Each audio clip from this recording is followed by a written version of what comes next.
What's up, fight fans? This is Kurt DeVille with Counterpunch Boxing News, and I have some new news concerning Deontay, the Bronze Bomber Wilder. Deontay Wilder posted this latest post, which is very interesting, and this is what he had to say. Bronze Bomber, the king emoji. I have been enjoying my family, life, and all that it brings, but now it's time to return to the ring.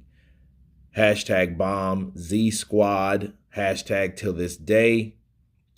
Malik Scott says time's up with the ticking bomb brain, ticking bomb brain, ticking bomb brain. And let me counterpunch. I think, to say the least, that Deontay Wilder has been chilling out. He's been relaxing. He's been taking it easy. He even made a good response to an arch enemy, Tyson Fury, so you can tell he was on easy street. But I do agree with Deontay Wilder. I think it's time for him to really focus on battle, focus on his career. I know he's making other money outside of boxing, which could always curve a fighter's appetite. So, he has to be careful on that. But I'm just wondering which route he's going to go, because it seems like Andy Ruiz has been put on ice, and also Ruiz, the other option, Ruiz won't take, because Ruiz, since 2019, has been 100% straight up diva. Okay, so he won't take too many options since those Anthony Joshua fights. That's why we haven't really seen him a lot, get down, especially with fighters that could possibly be a banana peel, like Hrgovic. Okay, he would fight guys like 40-year-old Chris Arreola or 40-plus-year-old Luis Ortiz. But it does show you, what is Deontay Wilder going to do? Like, where is he going from there? Will he take on Francis Ngannou? Will he do a crossover fight? Will he take that challenge for Ngannou, because he's also a hard-hitting guy coming from another sport? So it just builds intrigue to see posts like this. For some people, it motivates them.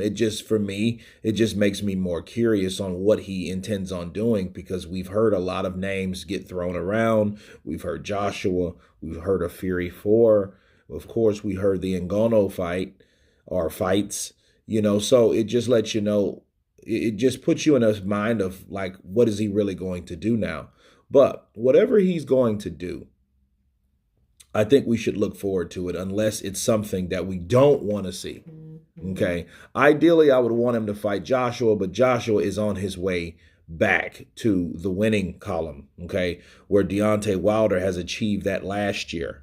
All right. So he's looking forward to fighting the biggest fight. I think, if I was Deontay Wilder and I was thinking about making more money as possible, I would take on the Ngannou fight. I would do that. I would not get in the cage with him, though. That's dumb. If you're asking to lose, or you're asking to get really injured, go in there on a platform in a sport that requires you to be chunked on your back, okay, to be kicked in your legs, for your foundation to possibly permanently be damaged. Okay, because that's exactly what will happen if he goes in there trying to fight someone like Ngannou inside the cage. Okay, so I would keep it Queensberry. And here's the thing: Francis Ngannou, he's cool with it. He wants the idea of fighting Queensberry rules, because Dana White has completely disregarded him from ever coming back to UFC. So I think he's trying to stay farthest away from that particular sport as possible. Okay, so I don't see why it would be in the cage, but understand this: boxing makes more money. Boxing, you have more potential of earning, and not really coming back to a sport that does shortchanges fighters like the UFC does. Yeah, so I think, at the end of the day, Deontay Wilder would probably take the Francis Ngannou fight, especially when we hear Francis Ngannou eager and wanting that to take place. But anyway, you guys tell me what you think of Deontay Wilder, ready, willing to get back into the ring, to handle business, to pick an opponent. Of course, please subscribe. And you guys been Counterpunch. Peace.